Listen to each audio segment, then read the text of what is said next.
It's interesting in that it is a programme for government that puts as much emphasis on the how as the what. And I think that's a wee bit different. Perhaps you might think of other examples where that's not the case, but I think it is. Secondly, it's a government agenda for openness and accessibility that is bigger than a bit of social media. It's about a commitment to more participatory forms of governance and investing in broadening representative democracy from the person to the national level, all levels. And of course, it's not really a new journey. I'm just going to remind us all of the case for reform that was set out in the Christie Commission in 2011. And that commission was about thinking through Scotland's approach to living within financial constraint, increasing demand, and dealing with the inequality that we face in Scotland. And the really kind of big crux conclusion in that was around the need for us in Scotland to be developing ideas and services with and for people and communities. That's the public sector response.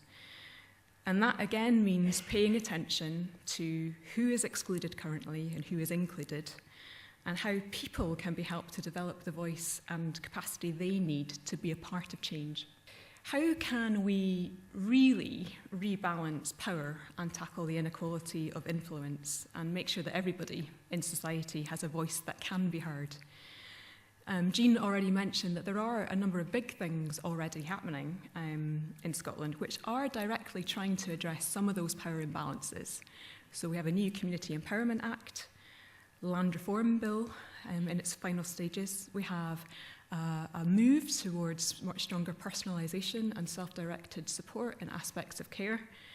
We have an agenda around prevention, around early action, about helping people get in at community level to make a difference in their lives from the earliest beginnings. But enabling frameworks can be only that. They provide contexts, I think, for people to innovate and find more common sense ways of doing things. So I guess that's why I was really, really pleased to be part of this discussion today, to learn from you about where the words, these kinds of words, are meeting with the reality in communities across Scotland. The first message is that we know that being able to read the world and being able to shape the course of our lives is a right. And as a right, we need to protect and value it. I think, secondly, it's a right that is at the heart of the current government's agenda for Scotland. It's an essential right if we're ever really going to live in a Scotland where who you are and where you live no longer matter in the choices and opportunities that we have. And thirdly, I think my message is a message around the need for honesty and collaboration.